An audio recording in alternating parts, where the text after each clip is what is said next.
was playing for a school, St. Matthew's School, and one of the people who played for the Everton, for the St. Matthew's School, was a neighbour of mine, and he was playing for Everton. So he said to Everton, there was a fellow playing for St. Matthew's School that was worth looking at, you know. So I got asked to go to Everton, and that's when I started off. Played for Everton as an amateur for about 3 years, you know.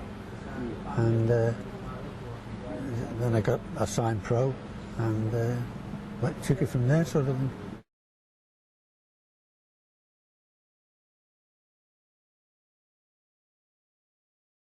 Yeah, it was rather surprising the way we got. We would actually, we used to train in that corner over there, and we were just, Dave and I were together, and we were just walking in after we'd done a lot of our training, and the manager, Cliff Britton, came over, and he said, "I want you two," he said, "for Saturday. I'm putting you in the first team." So that was absolutely marvellous, like, you know. So we won. We won 2-1, so it was a really good time for us.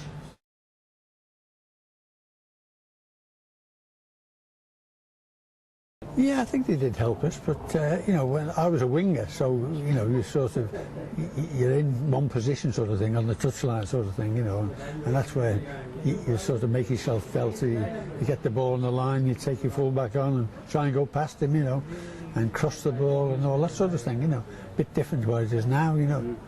But yeah, I thought it was great.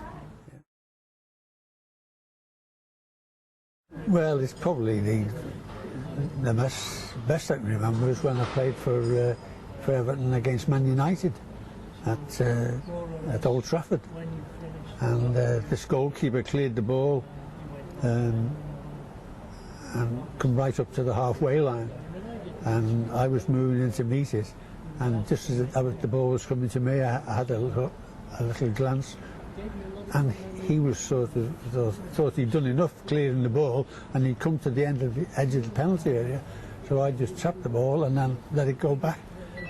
And of course he thought he was going to get it, but it was higher than he thought.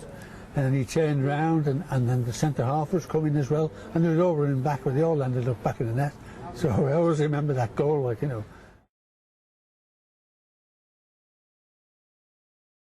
I think it was absolutely, you know, that's everybody was looking for it, like, you know. So actually it wasn't too bad. I mean, it took us 3 years, and then Liverpool, as we came up, Liverpool went down. I think they were down for 5 years, something like that. So we were the top boys, sort of thing, you know.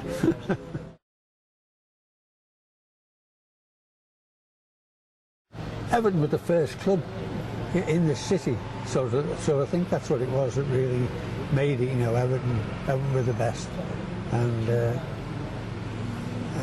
sort of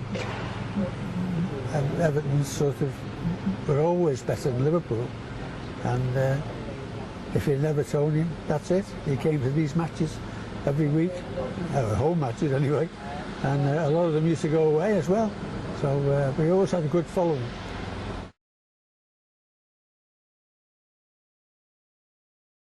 Training, he was, you know, he put himself about as well. But when he came to the matches on the Saturday, it was completely different.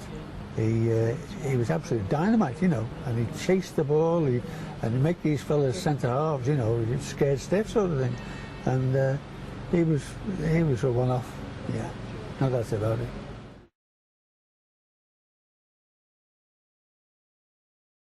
What he used to do at the end of the season, he used to have to go to see the manager, you know, see if you were going to be retained. And he'd go and see him. Cliff Britton was the manager, and he'd say, "All right, Tony, I'm offering you £20 in the winter and £15 in the summer, something like that, you know, and so much for a win and so much for a draw and that sort of thing, you know." And fine, like, you know, that was great. He was telling you what he was offering you. you know. And if you didn't like, you know, I mean, I know I didn't bother arguing with him. As long as I was retained, that was the main thing, like, you know. But if he just said, I'm putting you on the transfer list or something like that, it'd be a different matter, you know.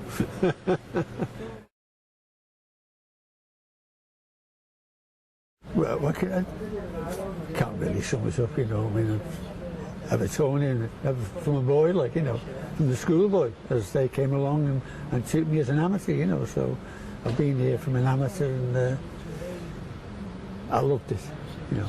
Yeah, I mean, I was probably finished earlier than I could have been.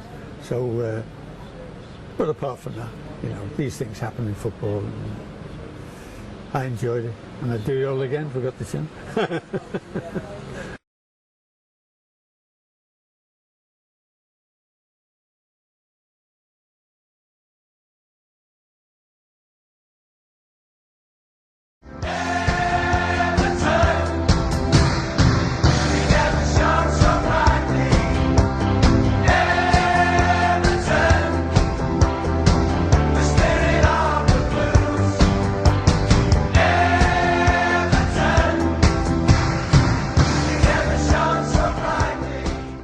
First of all, pleasure to meet you, Joe. Thank you. And yourself. In the company of an Everton legend. Another foundation night here tonight. Yeah. The work of the Everton Former Players Foundation has been fantastic. The way they look after their ex-players is brilliant. How much do you enjoy, you know, getting involved in seeing, you know, your ex-teammates? It's always great to have a reunion. You know, I'm here tonight. I'm seeing Martin Dobson, we were only together a very short time here. You know, with Paul Power, who I played with at Manchester City and actually recommended to Howard when he signed here for Everton. So it's always nice to get together with pros and players and people that you've known. So it's good, and as you say, the foundation does a great job. There will come a time when the foundation won't be needed because the modern player retires in a much healthier financial state than the players of old, but they've done such great work here for people like Gordon West, you know, for John Bailey, to support people and help with funerals and hospital care. So without being too morbid, the work of the foundation is both needed and appreciated.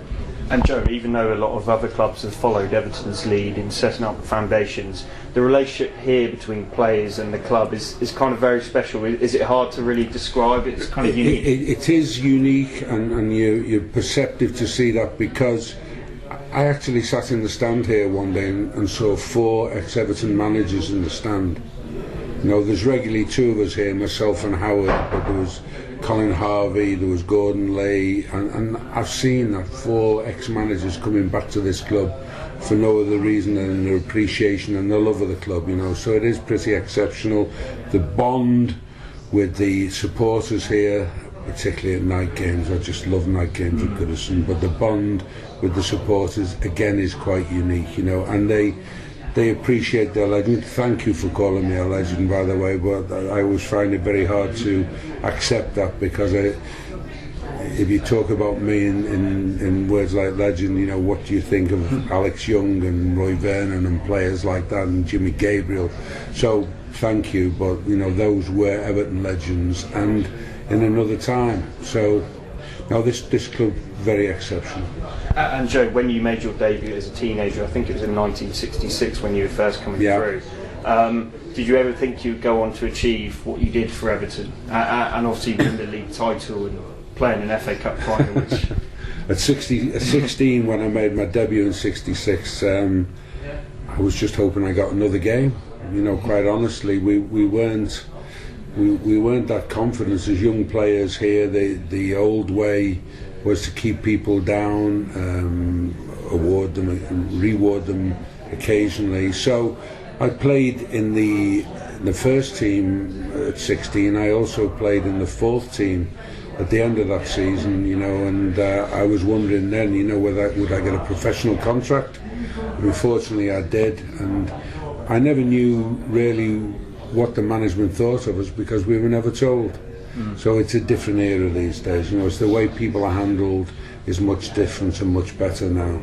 But I was very proud, and it was a record that I held for about 43 years, I think, as the youngest player ever to start a game in the blue of Everton, and very proud of that. What was it like at that time wearing that blue shirt going out at Goodison Park? Because it's almost the same now, the stadium, but I'm guessing it's slightly different feel with the fans, terraces.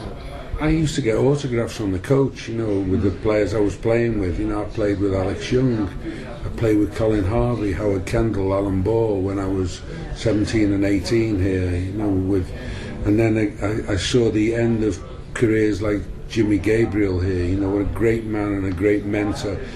Brian LeBone, my captain, I love the man, I miss him immensely. And that's when we have these nights, when we have our foundation nights. I think of people like that, like Alan Ball. I saw him at a foundation do maybe 2 weeks before he passed away, and I miss him, and I miss Brian and Westy, my mates. They were so good to me as a young kid.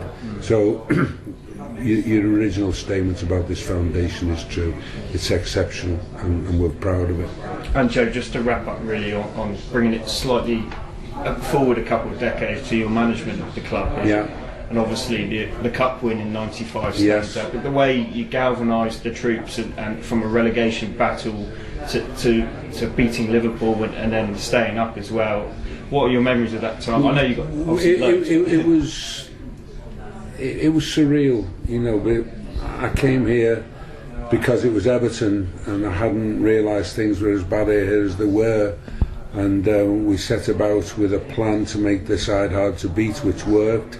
And that took us to safety. Initially we had 8 points after a third of a season, exactly 1/3, 14 games, and after 42 games we had 50. From that point onwards we were the 7th or 8th best team in the division, and we won the cup. And what a day that was the icing on the cake. That was for the fans. For me, the biggest achievement was staying up, because I quickly realised how bad things were, and I didn't want to have Everton's relegation on my CV. I stood on the paddock over there when I was 8 years old and saw Davy Hickson play here, who's still around, God bless him, and hope he gets better soon. So the cup final was special, but avoiding relegation was my biggest achievement here as manager. And Joe, just last point, what did you say to the players when you first took over? Was it more to play for the shirt or to just go up there, give it your all? Because I think Evertonians are probably quite satisfied to see a player give their all, and maybe if it's not good enough, it's not good enough. But the way we played, they had to. We were a high tempo team. I initially identified that they were a soft team, too easy to beat.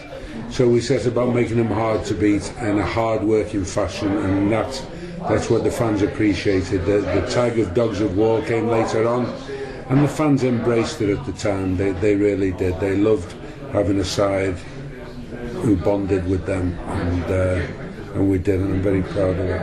Cheers, it's been an absolute pleasure. Thank you.